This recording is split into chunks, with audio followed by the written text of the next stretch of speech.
Omwezi guno ekitongole ekivunaanyizibwa ku bigezo kyafulumya ebyava mu bibuuzo wabula kyazuulwa nti Kampala yakola bubi mu bigezo by'ekyomusanvu ebiyitibwa PLE.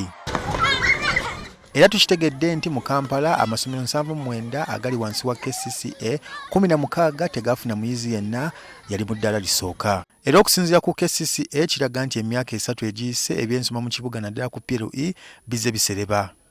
Mu mwaka gwa 2022 abayizi 917 be bayitira mu ddala erisooka, ate mu mwaka gwa 2023 omuwendo guno ne gukka okutuuka ku bayizi 8532 abasobola okuyita mu ddala erisooka, ate omwaka oguwedde 2024 abayizi 8251 bokka be bayitira mu ddala erisooka.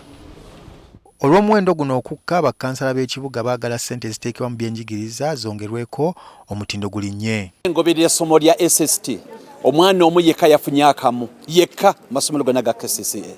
N'olwekyo obutasasulwa bulungi bw'abasomesa. Ate nga jjukira mulimu abasasulwa government, mulimu abasasulwa KCCA. Tosobola kuŋŋamba nti amasomero agali Makindye tewaliwo lya government lyafunye first grade.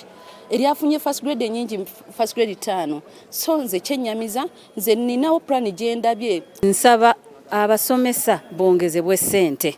Kye kimu ku bisinze okutta omutindo gw'amasomero gaffe. Omusomesa agenda mu class teyasasudde rent bamubanja, teyalidde, abaana ekaba bagobye school fees afuna emitwalo 4. Tuli mulembe gwa internet, omulembe gwa information, omulembe gwa AI. Abaana afo kyatuuka ku masomero nga computer lab nkalu tewali kintu kyonna kyonna. Abaana amasomero gatuuka dda ku level endala mu district endala, mu bibuga ebirala, mu mawanga amalala, abantu basomera ku internet bakozesa zi computer. Osuubira otyo omwana ali mu Kampala okompitinga n'abaana abali mu bitundu ebirala nga ye talina internet, tewali libraries mala. Mu ngeri y'emu tukitegedde nti omuwendo gwa ssente oguweebwa buli mwana oba capitation grant ziri siringi 89 mu kibuga nga zino ntono nnyo ku mitwalo 2 egiweebwa abayizi mu byalo. Buli terms, si buli mwezi, buli term 13,100 omwaka kegenda mu 3 oba ino capitation grant 89 omwaka. Obwo busente buyinza kukola kiwano mu kibuga Kampala. Ab'e Kenya kumpi bateekayo ebitundu 2 ku 100 mu education. Naye wano mu Uganda ebyenjigiriza tuli ku 4%. Kati tusuubira nti government weba yerowoozezza netwongera ssente mu funding. Mu budget negotiations zino ze tulimu kibadde kikulu nnyo ku mwanjo, era twasuubiziddwa nti omwaka ogujja naffe ekyo kijja kuba bakyongerako tuve ku 89 tugende ku mitwalo 2 ng'abalala. Lord Mayor wa Kampala Elias Lukwago agamba bakuwandiika ekiwandiiko namutayika nga beemulugunya ku byenjigiriza ebinaabuuka buli mwaka.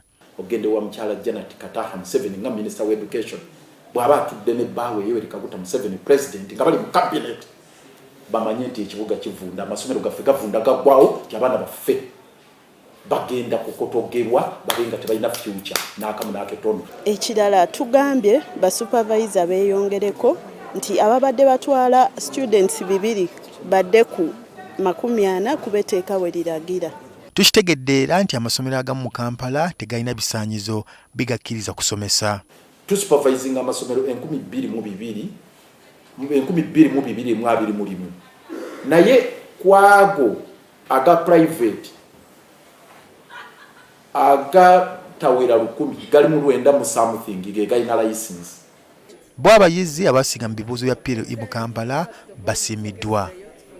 Raymond Tamale, NTV Akawungezi.